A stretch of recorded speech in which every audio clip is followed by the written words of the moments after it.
शुरुआत करते हैं दोस्तों आज के एडिटोरियल वाले हिस्से की। हम पहला जो एडिटोरियल डिस्कस करने वाले हैं ये editorial personal data protection bill से रिलेटेड है।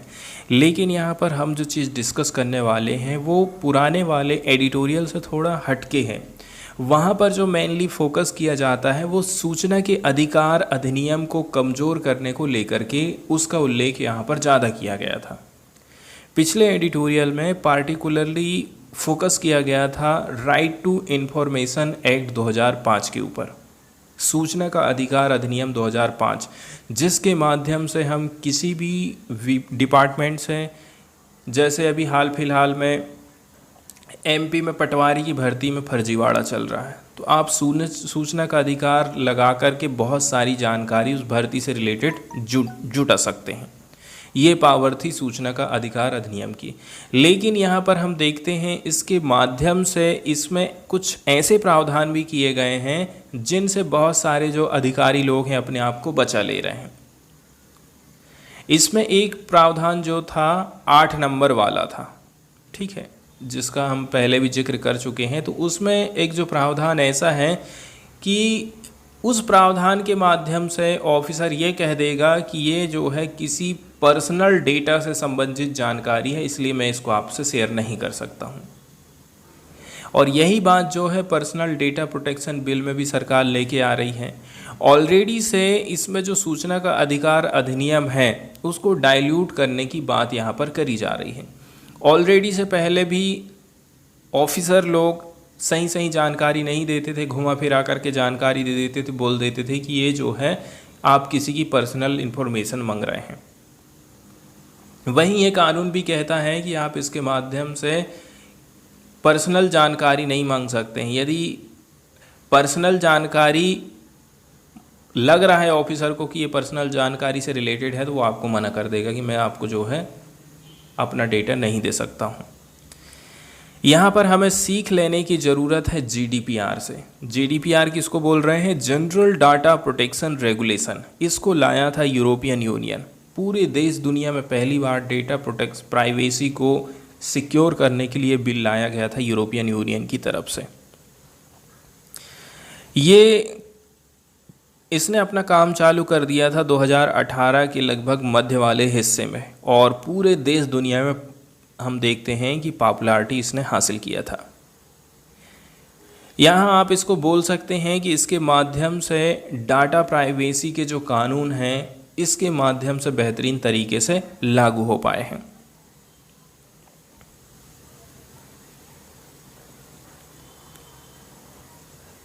Although the EU's challenge may be due to its unique legal structure, European union एक प्रकार से चैलेंजेस हो सकता है, इसका यूनिक लीगल स्ट्रक्चर है। India must guard against risk of enacting a law that is toothless in effect. अब India को India must guard against risk of enacting a law के जो रिस्क हैं, ठीक है, उनको गार्ड करना चाहिए इंडिया को।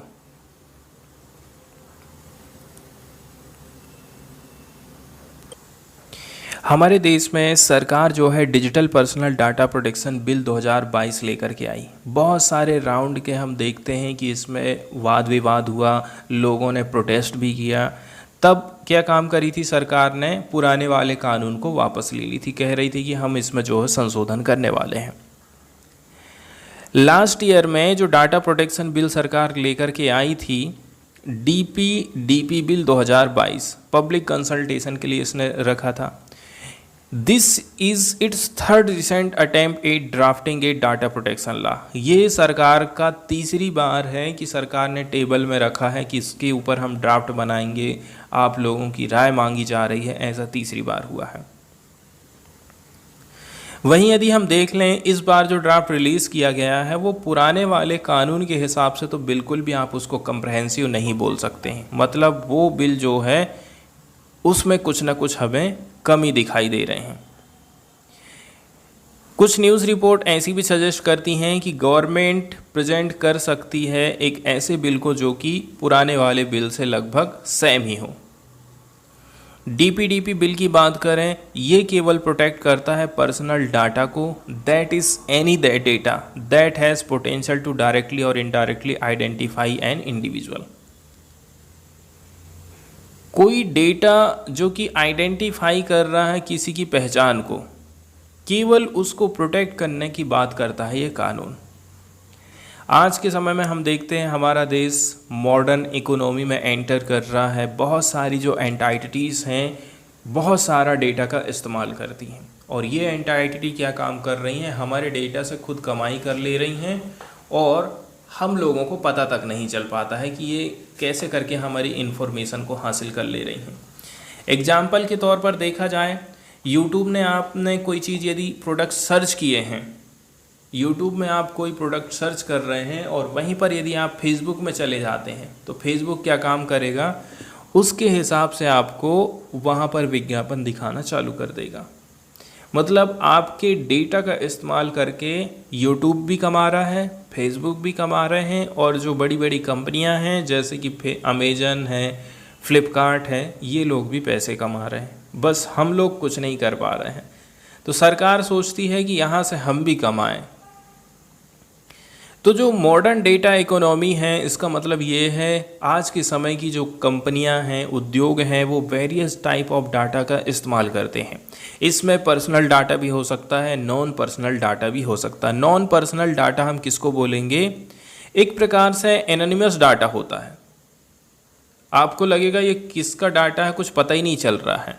That does not relate to a particular individual. ये डाटा किसी पार्टिकुलर इंडिविजुअल से रिलेट नहीं करता। एग्जाम्पल के तौर पर आप देख सकते हैं, aggregate data on product which numerous users look eat between 9 PM and 11 PM on Amazon.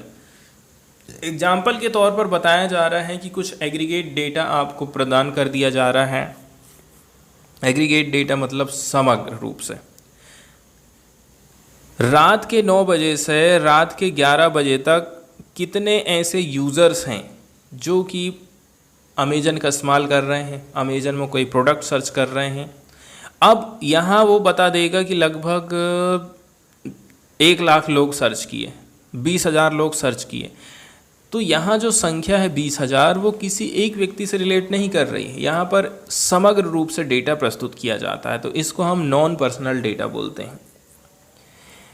कंपनियां आज के टाइम में हमारे डेटा का इस्तेमाल करती हैं, हमारी जानकारी का इस्तेमाल करती हैं, हमारे माइंड को कुल मिलाकर के पढ़ लेते हैं कि हमारी पसंद क्या है, नापसंद क्या है, क्या चीज़ हम खरीदना चाहते हैं, उसी के हिसाब से फिर वो हमको चीज़ें दिखाते जाते हैं। To target, profile, predict, monitor users. ठीक है, डाटा का इस्तेमाल करके कंपनियां बहुत सारा फ़ायदा उठा लेती हैं, जैसे कि आपकी प्रोफाइल का पता लगाती हैं, आप क्या प्रिडिक्शन कर रहे हैं उस चीज़ का अंदाज़ा लगा लेती हैं। इसके साथ साथ में मॉनिटर करते रहते हैं यूज़र्स को। इसके साथ साथ में यदि आप देखेंगे, इस प्रकार का कुछ डेटा सेट ऐसा भी हो सकता है जो कि हेल्प कर सकता है आइडेंटिफाइंग इंडिविजुअल। किसी इंडिविजुअल की पहचान आइडेंटिफाई के लिए भी डाटा सेट हो सकता है।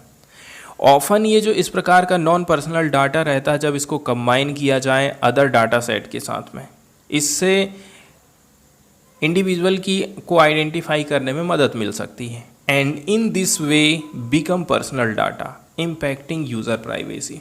और यहीं पर फिर क्या हो रहा है, ये नॉन पर्सनल डाटा को आपने पर्सनल डाटा बना लिए हैं और इससे आप जो है किसी की प्राइवेसी का उल्लंघन कर रहे हैं बिना उसकी अनुमति लिए।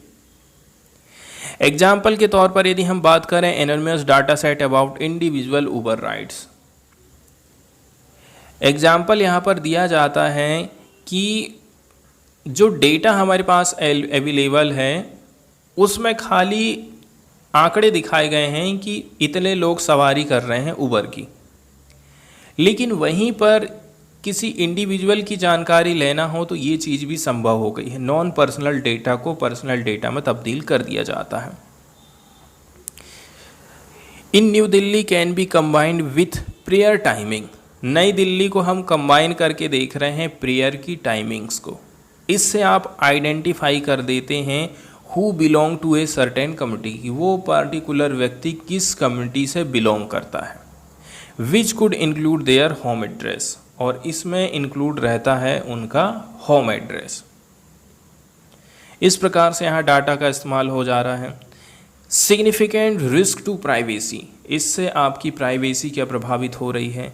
इस प्रकार की जो प्रोसेस है री identification of non personal data, non personal data को री आइडेंटिफाई कर दिया जा रहा है, उससे लोगों की पहचान कर ली जा रही है। तो इसी के चलते चलते हमारी जो प्राइवेसी है उसमें खतरा पैदा हो जाता है।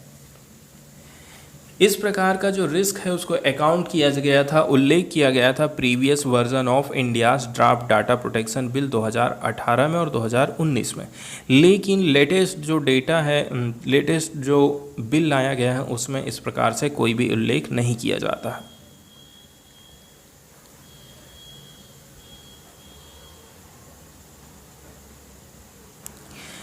इसके अलावा हम इसमें देखते हैं एक डाटा प्रोटेक्शन बोर्ड बनाया गया है। डाटा प्रोटेक्शन बोर्ड में भी क्या हम सब लोग जा सकते हैं आसानी से? क्या हमारी सुनवाई यहाँ पर हो सकती है?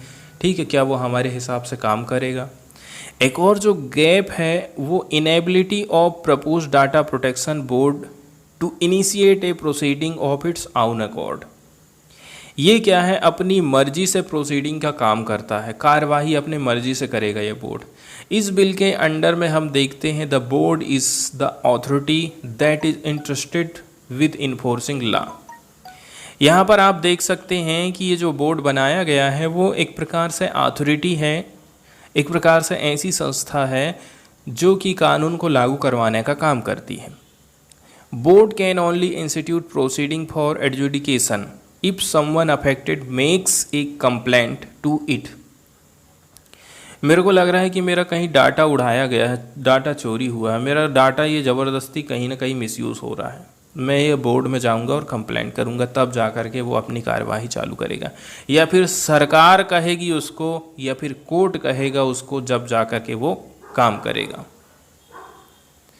तो कुल मिलाकर के हम लोगों का तो यहाँ पर कोई उल्लेख नहीं है, सरकार और कोर्ट का यहाँ पर उल्लेख किया जाता है। ओनली एक्सेप्शन दिया जाता है, छूट किसको दी गई है? To this rule is when the board can take action on its own to enforce certain duties listed by bill for users. यहाँ पर क्या है? अपने हिसाब से वो एक्शन ले सकता है, its own to enforce certain duties listed by bill for users. यहाँ पर कुछ ड्यूटीज़ भी हो सकती हैं यूज़र्स लोगों को। एग्जाम्पल के तौर पर देखा जाए तो ये इसमें कुछ ऐसे भी प्रावधान किए गए हैं, यूज़र्स के ऊपर भी कुछ ऑब्लिगेशन है। आप जो है गलत या फिर फ्रीवोलस कंप्लेंट, ठीक है, फ्रीवोलस मतलब एकदम तुच्छ कहना चाहिए, छोटी मोटी कंप्लेंट आप रजिस्टर नहीं कर सकते हैं बोर्ड में। And not between users and data processing एंटाइटीज़, और यूज़र्स और डाटा प्रोसेसिंग एंटाइटीज़ के बीच में भी आप कंप्लेन नहीं कर सकते हैं।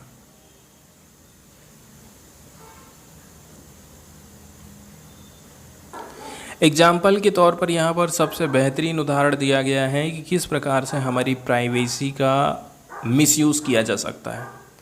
फूड डिलीवरी ऐप जो होता है वो मेरा पूरा का पूरा डाटा अपने पास रखेगा, इसको बेच भी सकता है डाटा ब्रोकर्स के साथ में, in violation of my contractual relationship with them. और यहाँ पर वायलेशन होता है कॉन्ट्रैक्चुअल रिलेशनशिप का।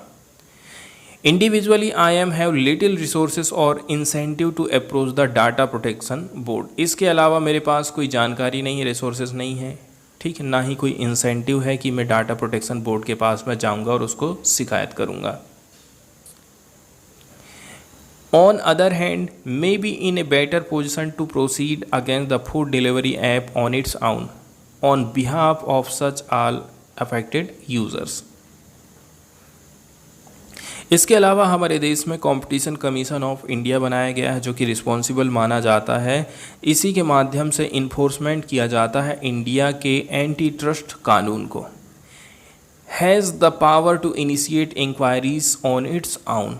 ये भी क्या काम कर सकता है? अपने हिसाब से इनिशिएट कर सकता है कुछ इंक्वायरी, अपने मन के हिसाब से कुछ इंक्वायरी जारी कर सकता है।